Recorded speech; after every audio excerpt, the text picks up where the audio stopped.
Assalamu alaikum. How are you? We are studying business report. In the last lecture, we studied what is the definition of a business report, different types of reports, its uses, its contents, formats.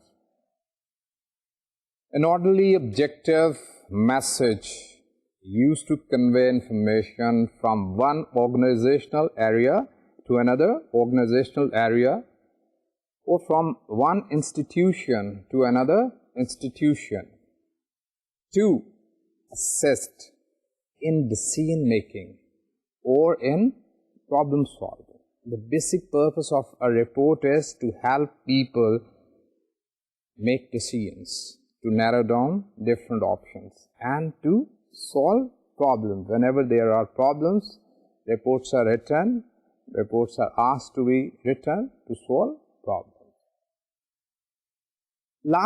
In the last lecture, we basically discussed one type of report, that was number one, it was a short report, and number two, its format was memorandum.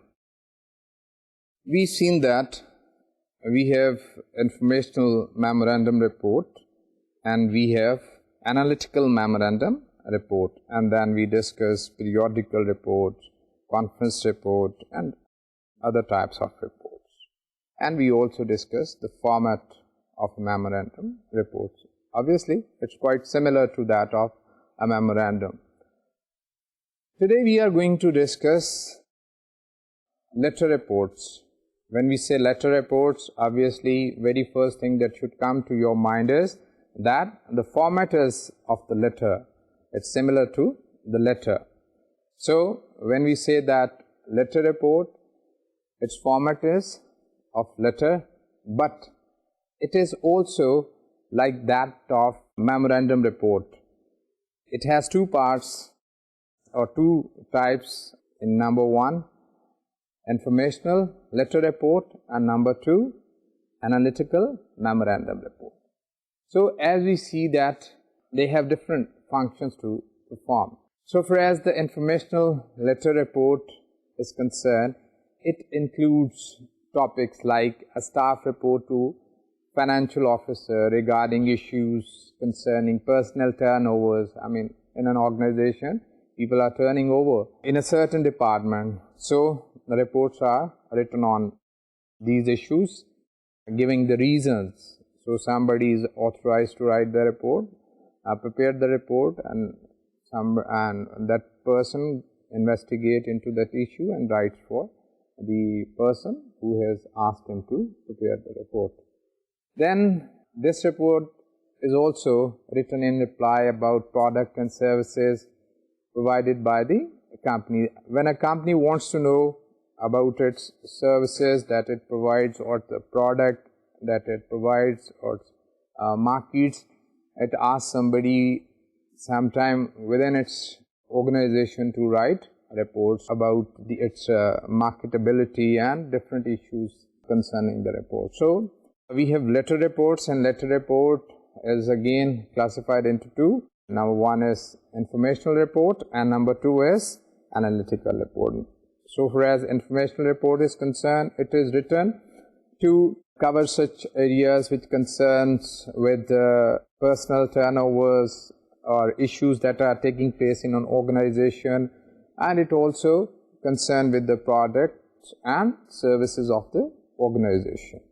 Then we have analytical letter report. Analytical letter report covers issues like investigation on any problem. I mean, whenever a company faces any problem, maybe the problem of a strike. You must remember that we read a report on a strike. So the problem concerning any issue that has taken place in an organization or in a branch office, so somebody is asked to investigate. So it also covers issues like calculation of financial ratios of a company in order to command on its financial condition. Whenever a company wants to know its financial status, its share in the market, etc. So such reports are written. So as we have just seen that letter report, like a memorandum report, is also of two types. Number one is informational letter report, and number two is analytical letter report. So far as the format of a letter report is concerned, you can very easily tell me the format. Yes, the format is of a letter. It means that it has date. Obviously you are using letterhead and the name of your company is at the top of the page. So we begin with the date. It has inside address, it has salutation, it has body. That is the main text of the report you want to convey. And then we have the complimentary clause, the signature area and reference section. We also include subject line in reports. They are very helpful. They tell the reader at a glance that what is this about. This report is about a certain issue, and we have discussed a lot about subject, that how we should write subject. It should be a phrase and it should give the reader in an instance what the letter, what the message, what the report is about.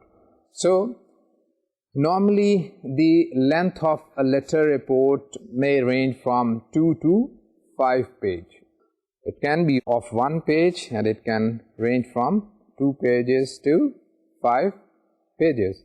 We'll discuss later on about long report, and I'll see that how many pages are required for a long report. We have discussed in the previous lecture about different aspect of formal report as well as long report. So the most important thing is that you must take care not to include certain things into your report. We call them errors in logic. I mean logic, the way you present your ideas to the reader. Normally a report writer has to investigate a matter, has to make a detailed study, compared to a letter in which you have to make a reply, and answering the reply, sometimes you don't have to study much material compared to a report. Sometimes writing letter, you are well aware of the figures that you have to convey or the message that you have in your mind. But in report, you have to make an inquiry into something. You have to investigate something. So for this purpose, you got to be on your toes. You have to study different things. Sometimes you have to study material. Sometimes you have to make interviews with the people. You have to read files. You have to read the previous messages, correspondence concerning to your issue. So it's very important that when you are writing your report, you are not affected by certain biases, certain prejudices, and certain pitfall of the report writers. So be very careful about these aspects. The very first thing that you have to be careful is lack of objectivity. Sometimes your reports lack objectivity. You look at a matter, you look at a problem from a very subjective point of view, right? And writing report, you write the report from the subjective point of view. So as a result, your report lacks objectivity. As a report writer, you have to be impartial. You don't have to include your opinion. Obviously, there is room, after you have analyzed the whole situation, you will be giving your opinion. But when you are discussing facts and figures, you have to be very careful. So, lack of objectivity means seeing only the facts that support your views and ignoring any contradictory information. I mean, you look at the facts that support your view, and whatever contradiction comes to your view, you just simply ignore it. Just look at an example. Although half the survey population expressed dissatisfaction with our current product, a sizable portion find it satisfactory. So if you look at this type of findings in a report, you see that the writer of the report is just seeing his point of view. He's ignoring half of the population. That is very important. He thinks that the sizable portion is enough to support their product. So never be tempted by such personal biases. Be very careful when you are writing reports. You need to write reports objectively. As we said that to define a report, you have to be very objective. It's an orderly objective message. So as the very definition suggests that it's an orderly objective message, it should be objective all the time. The next error that normally a writer of a report makes is hasty generalization. Hasty generalization means forming judgment on the basis of instant evidence or anything that is easily found. I mean, when you are probing into a matter, you find some facts and you just grab at the facts and start writing about them, that these are the causes. So be very careful as a report writer. Writing report is the highest quality of a communicator. So if you can write reports, it means that you are an excellent communicator, and to be excellent communicator you have to follow these guidelines that we've been discussing, right? So number one is lack of objectivity that you have to be careful about, and number two is hasty organization. So hasty organization, forming judgment on the basis of insufficient evidence, like marketing strategy Z increased sales 50% in Lahore supermarket. Let's try Karachi. So if you find such a findings in a report, what is the writer of the report doing? He is making hasty generalization. He has not gone into the matter. He has not investigated the matter very carefully. He thinks that one thing was suitable for Lahore or Karachi, it can be equally suitable for any other city. So this type of finding, when they are given in reports, show that they are hasty generalization. Then we have hidden assumption, hiding a questionable major premise. So sometimes what happens is some very important premises hidden that comes from any questionnaire. So just look at an example. We are marketing product X in print media because we marketed product Y in print media. So what is the criterion that makes one thing similar to another? If a product X was successful in advertisement through one medium, how it's possible that another product is also successful from the same media? So who says that product X and product Y should be marketed in the same way? So these are hidden assumptions.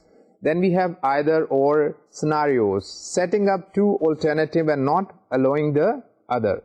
Just look at the example. We must open a new plant by spring or we will go bankrupt. So you have just given one alternative and shown that there is no other alternative. If this alternative is not met, it means that the company will go bankrupt.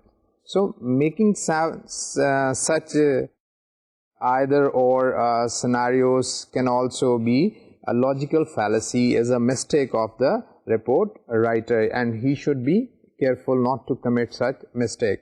We have discussed lack of objectivity, hasty generalization, hidden assumption, either or scenarios, and then we have false causal relationship, backed question. For example, false causal relationship, assuming that event A caused event B merely because A preceded B. This is an incorrect cause and effect relationship. I mean, if you make such an assumption like this, sales increased 20% as soon as we hired the new sales director. It means that there was no other cause of the increase of that sale. There might have been some other cause for the increase of the sale. So just taking one cause for the success of your sales is not enough. You need to probe into the matter, look into the matter, and try to look for more options. Obviously, there must be some more alternative for it, some more options for this.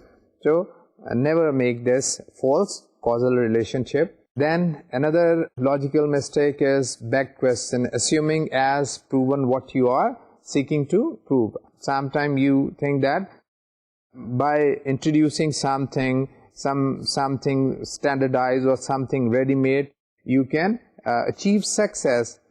This is again incorrect assumption. So just look at an example. We need a standard procedure so that we will have standard result. Standard procedure can never always have standard results. So this is again an incorrect assumption. Then we have personal attacks or appeals to popular prejudice, sinking people or ideas you don't like by chaining them to irrelevant but unpopular action or idea. For example, Mr. Naeem mishandled the budget last year, so he cannot be expected to motivate his staff. I mean, if somebody was unable to do one thing, it doesn't mean that he is unable to do anything else, any other thing. Maybe a person who failed in one project be successful and in another project. So never make such assumption that a failure of a person in one project is his failure in all other projects. So these are the 7 logical errors. I mean, these are the errors which are committed by report writers when they are writing report. They are under certain pressure. So sometimes they are running against time. They have time constraints. Sometimes they have other constraints. So they write their report which have these errors. So as a report writer, you have to be very careful not to be overcome by any of these errors. Whenever you are writing reports, be very objective. Never be influenced by any bias or any prejudice. Look at, if you have to be impersonal whenever you are talking about people. Now we have to discuss the main feature of the report. The very first section of the report is the opening. The opening section accomplishes at least 3 things. Number 1, it introduces the subject of the report. In the first para of the message, we introduces the subject. So this is the opening. Number 2, it indicates why the subject is important. And this is very important. It's unlike a letter in which we don't discuss this thing. So it indicates why the subject is important. We give the rationale for the subject. Then we have the preview, the main ideas and the order in which they will be covered. So we discuss the main ideas. We give a preview to the reader so that our reader could understand. So basically it's like an introduction of a person to another person, in which a person tells about himself. So in a report, we in this introductory section, we give the main idea of the report to the reader so that he should be prepared what comes next. Remember that this main section of the report needs that you must give some very good clues to the reader. The reader should know what you are talking about. You must not miss the important point in this, reader. I mean, you have to tell the reader that what is this report about. You have to give the preview so that the reader can link his present thinking with any previous information. So this is very important. If you are successful in writing good opening, it means that you are successful in writing good business report. So, but before we should go more on this opening, remember about the format of the report. Obviously, letter report has the same format, but there are certain few other things that you need to know. For brief external report, we use letter format, and for internal report, we use memorandum format. So, present all short informal reports properly, use single space in the text, double space between paragraph, use heading where helpful, but try not to use more than 3 levels of heading. Call attention to significant information by setting it off visually with list or indentation. Include visual aids to emphasize and clarify the text whenever it's possible. You must use some charts, some bar charts, etc., so that you could explain your message clearly to your reader. So now we have to discuss the basic plan. This report has 3 parts: the opening, the body, and the closing. When you begin your report, be very careful about the opening. For short routine memos, use the subject line of the memo form and the first sentence or 2 of the text as the introduction. So when you are writing memo reports, you have to follow the instruction. In the first or the second sentence, you complete the basic introduction. For all other short reports, cover these topics in the introduction: purpose, scope, background, restriction in conducting the study, sources of information, and method of research and organization of the report. This is very important, that here in the introduction you basically give the purpose of the report, the scope of the report, the background of the report. So here what we say, that in the first 1-2 sentences you give the information to the reader about the report. The reader knows that what this report is about. So by adding these things into your report, you can make your reports very readable. If using direct order, place conclusion and recommendation in the opening. I mean, it depends on the subject matter of your report, the reader of your report, and obviously the text that you are presenting, whether you are to use the direct plan or indirect plan. If you are using direct plan, it is better to begin your report with recommendation and conclusion. But if you are using indirect plan, when you think that your reader are skeptical or they are hostile to the message, obviously you will be using indirect plan. I'm sure that we've been discussing too many times about these plans, so by now you must be well versed with the idea of direct plan and indirect plan. So the point is that if you are using direct plan, then you can begin with your report with the recommendation and the conclusion in the beginning of the report, in the introductory section. Now we come to the body. Body of the report basically carries the finding or supporting detail. This is basically the main discussion. In the introduction, we in fact introduced the topic, that this report is about a certain topic, and we gave a preview so that our reader could have an understanding, could relate the present with the past. Now we come to the body. Use direct order for informational report to receptive readers, developing ideas around subtopics chronologically, geographically, and categorically. So as I just said, if you know that your reader is ready to read you, so it's better to start with direct plan.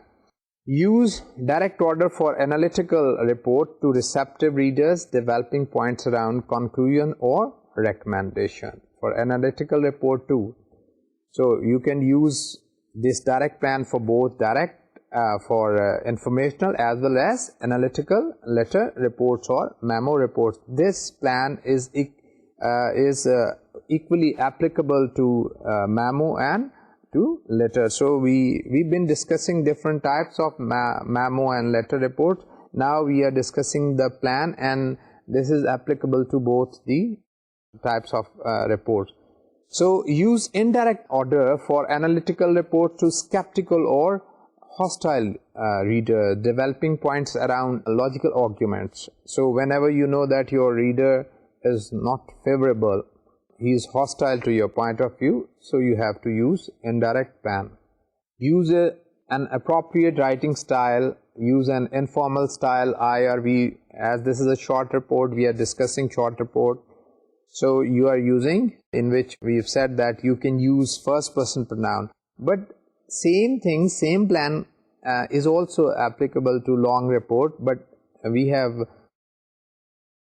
restricted the inclusion of this first person pronoun in formal reports. So when you are writing formal reports, you don't have to use first person pronoun into your reports. So use an impersonal style for more formal reports. Obviously, we have said in the beginning that in formal report you use a very formal style, impersonal style, because you have to stress objectivity, because it contains detailed information. So its style is and its tone is formal. But when we are using short reports, informal reports, the tone is casual and natural, and it carries first person pronoun. So in the body we take care of these things. Maintain a consistent time frame by writing in either the present or the past tense.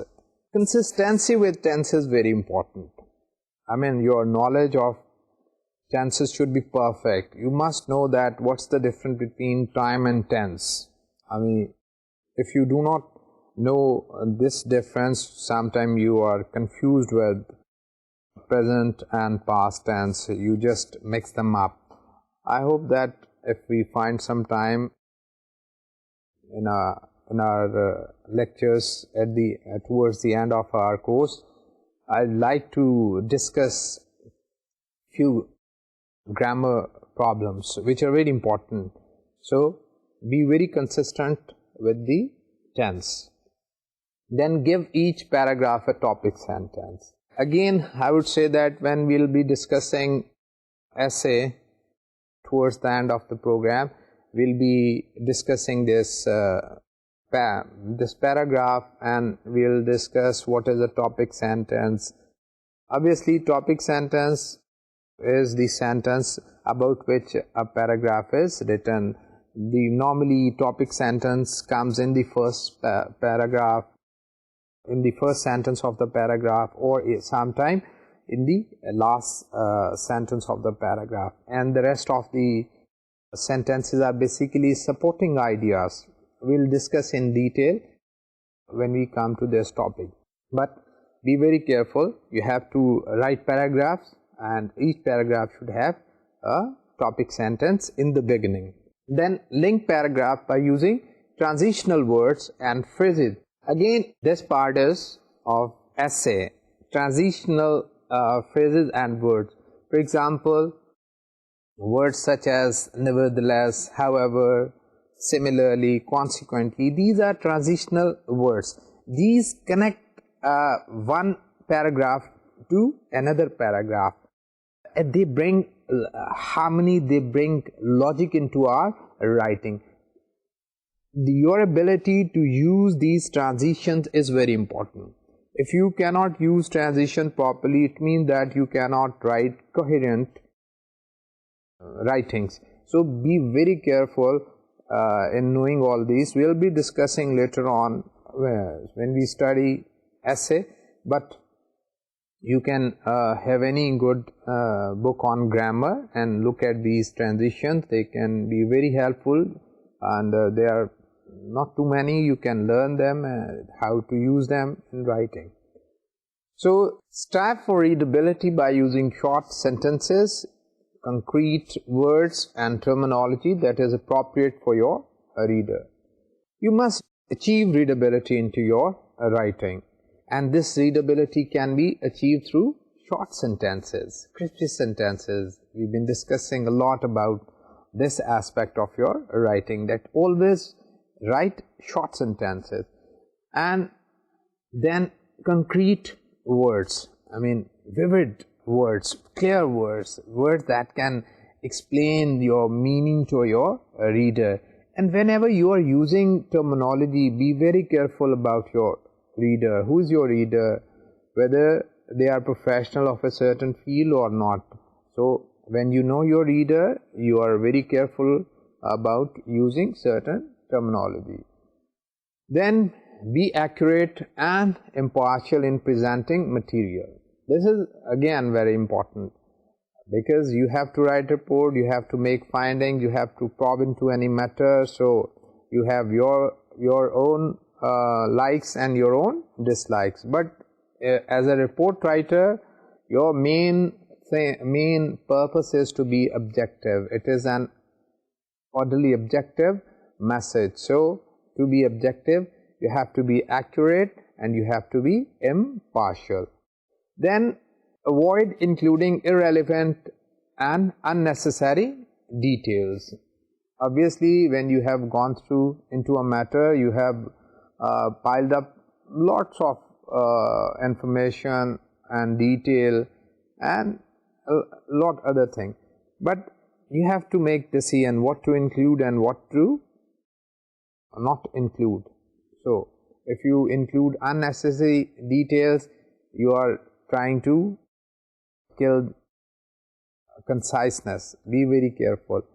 Include documentation for all material quoted or paraphrased from secondary sources using a consistent format. So, whenever you use any material from any other source, it's your duty to tell the reference of that material. So, this is what we've been discussing about the body. About the body of the message, you have to be very consistent about tenses, about sentences, about topic sentences, about the information that you are passing on, not to include any irrelevant information. Now we come on to the third part of a report, and that is closing. Closing is very important. It is directly linked with the body. So, in informational reports, summarize major findings at the end if you wish. Summarize points in the same order in which they appear in the text. So, order is very important. The way they are, you have explained them in the body, you need to explain them in the same order in the ending or the closing. In analytical reports, using indirect order, list conclusion and recommendations at the end. Obviously, this is the time to give your recommendation.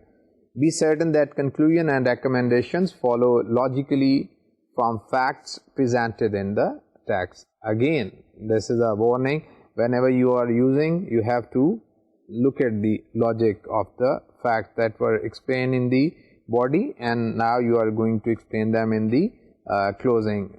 You must look for their reference, their relationship. So, consider using a list format for emphasis. You can make 1, 2, 3, 4. It shows that you are giving emphasis to certain points. Even the order can show the emphasis, and it is also very helpful for the reader to understand what you are recommending in the end of the report. Avoid introducing new material in the summary. Obviously, this part, the ending part, is no place for including or introducing anything that was not mentioned in the body part or in the main text part. So, be very careful not to include any material, anything, any summary, any conclusion, any recommendations that do not have any reference in the main message. So, this should be the ending. Now, let's look at a report. This basically report is on the low admission rate in a newly opened branch of a school. So we'll see that how the opening is written, how the main body, the main text goes, and how the ending is written. So, dear madam, subject, causes of low admission rate. This report is in response to your directive number 123 September 20, which demands certain reasons of very poor admission rate in the branch. My findings are given below. So if you look at this opening, the opening tells the reader the scope, the purpose of the report or the background of the report. It tells the reader that the writer was assigned this duty to probe into the matter, to probe into the low admission rate. So he is now giving his findings. So look at the beginning or the opening. This is a very appropriate beginning for a report.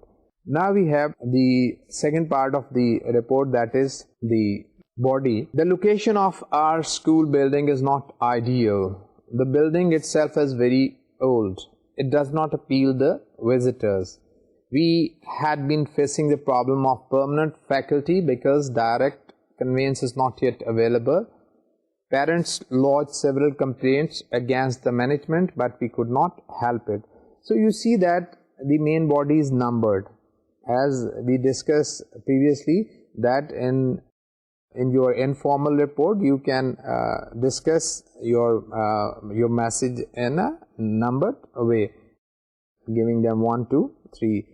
So this is the main body which gives the main findings of the writer. Then comes the closing. Considering these problems, I propose that the building of the school should be shifted to a main road. Permanent faculty should be appointed. So you look at this report. This report has a readability for the reader. The sentences are very short. The tense is very consistent. The writer has avoided giving any unnecessary detail. So whenever you are writing report, you have to look at the planning step. Planning steps should go into your mind. They should remain at the sideline of your mind whenever you are writing any type of communication, be it a letter or a memo or a report. You must have all the points of all the letters well in your mind, left or right. It depends on you, either you are a left brain or right brain. Let's look at another report. It's a bit comprehensive report. It's a report on slow sales and rising complaints.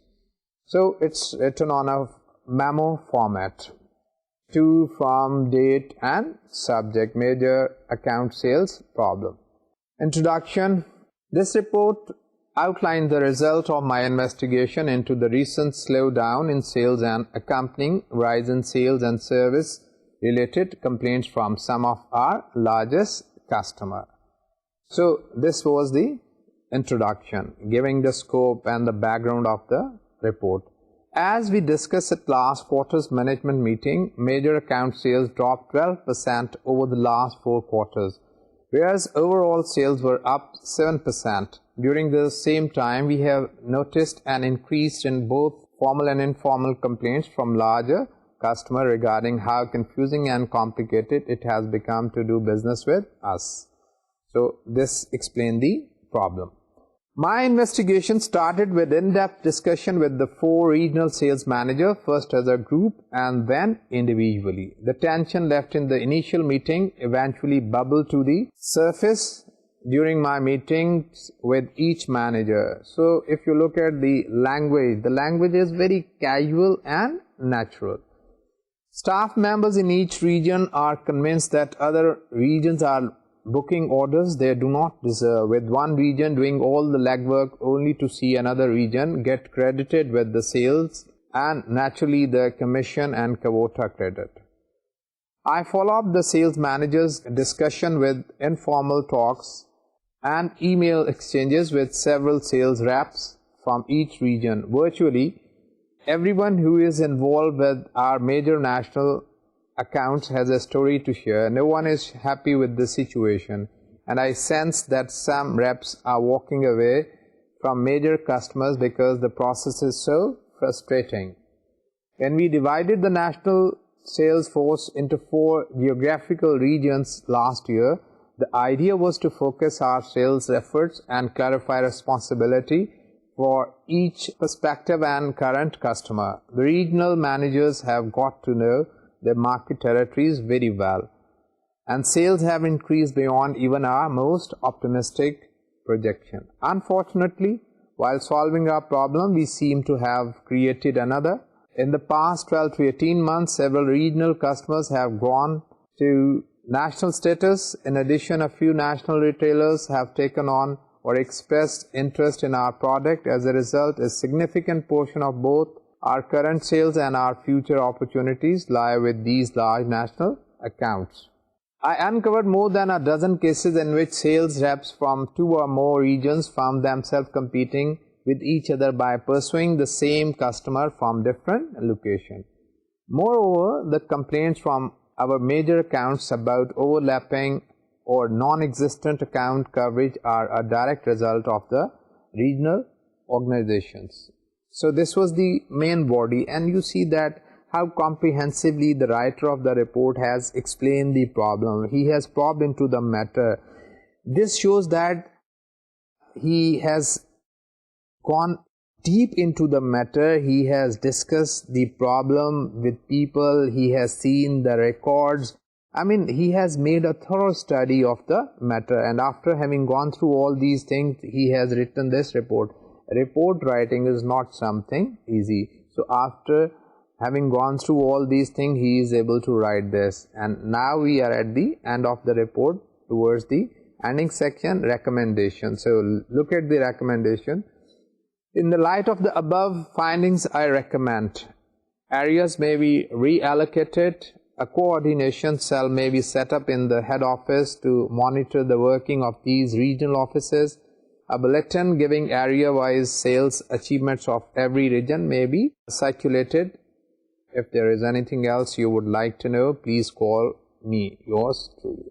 So, if you look at this report, this is a very comprehensive report. The writer of the letter of the report has gone deep into the matter. He has made a very thorough study. He has written this report very objectively. He has made his recommendation very wisely.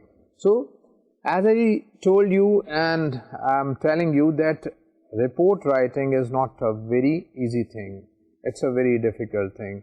The writer of the report writer needs skill. He needs all these, all the topics that we said a good communicator must know. And he should have patience. He should have the quality of being objective. He should be able to keep his likes away from the findings that he has got. So this is the whole discussion about short reports.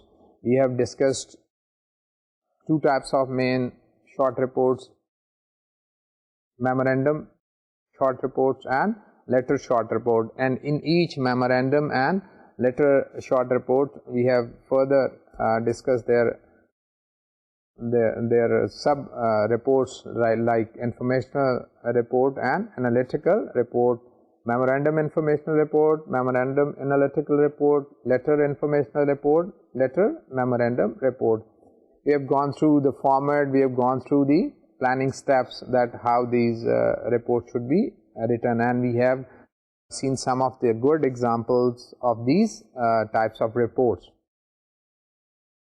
As we said in the beginning that a report can be a long report or can be a short report, and I said that long reports are normally formal reports. So now we have to look at certain aspects of formal report. When we say formal report, it means that long report. There are 3 basic divisions of a formal report. Prefatory parts, text part, supplementary parts. To understand a formal report and its different section, as I just said, that number 1 is prefatory part, number 2 is text part, and number 3 is supplementary part. You just have a book, any book,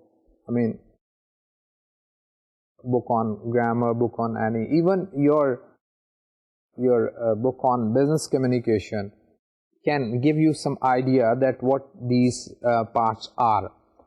Basically, prefatory parts are not the main part. They include the cover, the title, the fly cover, the content page, and transmittal, synopsis, executive summary, etc. What are these things? Obviously, these are not there. In a book, you find preface and acknowledgement, but in a report, you find synopsis or executive summary.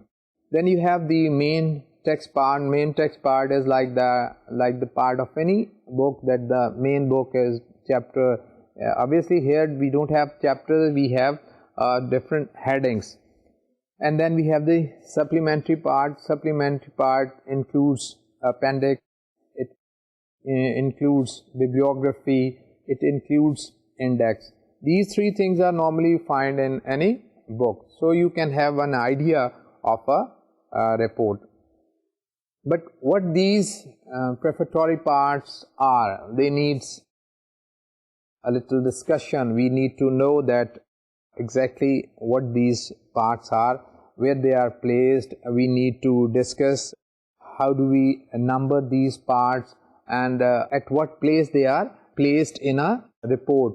For example, where title page comes, where table of content comes, where a transmittal letter comes, where letter of acceptance comes, etc. Similarly, where these supplementary parts go, they go into the end when bibliography comes, when index comes, or other part comes. So we will discuss these parts in detail in our next lecture. Today we have basically discussed letter reports, short letter reports. We have seen that how it's different from memorandum reports. You've just seen that it's different in few aspects, in format. Otherwise, it's a message, and that's also a message. So we have discussed planning steps.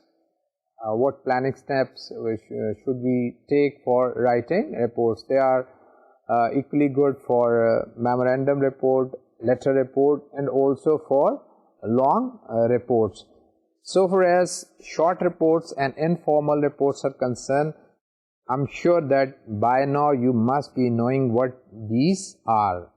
What is an informational report, what is an analytical report, as well as memorandum and a letter report. So for long reports, I would suggest you that you must go to some library, and even in your own office, if you are in any office, you will find long reports, and you study long reports, you will know all about these long reports, and they will help you in understanding these long reports, how they are written, especially the 3 divisions as we have made: the prefatory part, the text part, and the supplementary parts. They are very important because for writing long reports, you must be well versed with these reports, how to write bibliography. We will be discussing when we will discuss how to write a thesis, because writing bibliography is very important and difficult also. So if you look at some example of reports, you will find them very helpful in understanding this topic. So we finish our topic today here. We will take up this same topics in the next lecture, and until then, Khuda Hafiz.